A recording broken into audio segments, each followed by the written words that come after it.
Are you serious about leveling up your forex trading game? Then you need to understand the 3 types of analysis used by pro traders. Hello and welcome po ulit dito sa ating TDLC video lesson.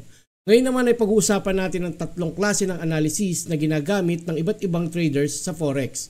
Hindi kasi sapat na marunong ka lang na tumingin sa chart.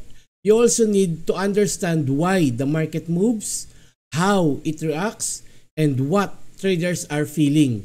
First, we have fundamental analysis. This is all about the big picture, economic news, interest rates, inflation, GDP, and even political events. For example, if the US raises interest rates, usually the USD gets stronger. So kung long-term trader ka, you want to understand what's really going on behind the charts. It's like checking the health of a country's economy. So ganun kadugo ang fundamental analysis. Para sa second type of analysis ng market, we have technical analysis. Ito yung pinaka-paborito natin.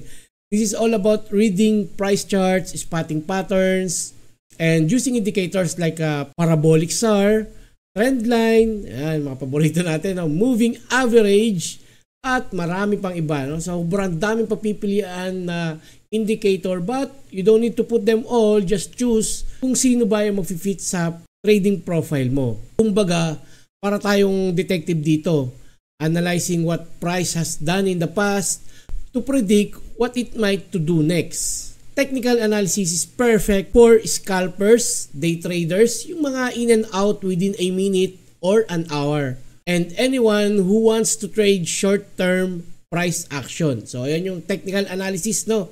More on chart yan, no? Yung kung kanina, puro basa, economic growth, no? Ito naman, more on charting at drawing graph lang. Last is yung sentiment analysis. Or in simple terms, checking the market mood. May mood si market, no? Are traders feeling confident or natatakot ba sila? Sometimes, even if the fundamentals looks good, the market still drops. Kasi people are panicking. You can use tools like the Fear and Greed Index or monitor social media like Twitter, yung X, no? And Reddit to feel the crowd's emotion. Actually, pwede rin yung Telegram, no? By joining the different signal groups, isa yan sa ginagamit before ng TDLC, no? To check the market sentiment. Tinitignan ko kung gaano kadami ang naka-sell signal or naka-buy signal. Then, ina-align ko sa chart analysis ko. So, ganun yung makalumang pamamaraan ng TDLC nung mga bago-baguhan pa tayo, mga 2023 pa yon. This is especially useful for crypto or forex traders and contrarians na rin, no? Yung mga may malalaking fund na kayang i-counter trend si market. Parang insider yung datingan, kumbaga. So, which one is the best? Ano nga ba ang bagay sa'yo? Honestly, all 3 work better together. Smart traders combine technical, fundamentals, and sentimental analysis for better decisions. Yan ay kung kaya mong magawa. If not, then you can choose one. Then masterin mo na lang kung ano man yung mapili mo sa 3. No, then doon ka lang mag-focus. So, minsan kasi hindi naman natin kaya na pagsabay-sabayin lahat yan, na magpupundamental ka habang nagte-technical ka, habang nagbabasa ka ng market sentiment or yung sentiment analysis. So I hope na gets niyo yung 3 types of analysis na mayroon sa forex trading.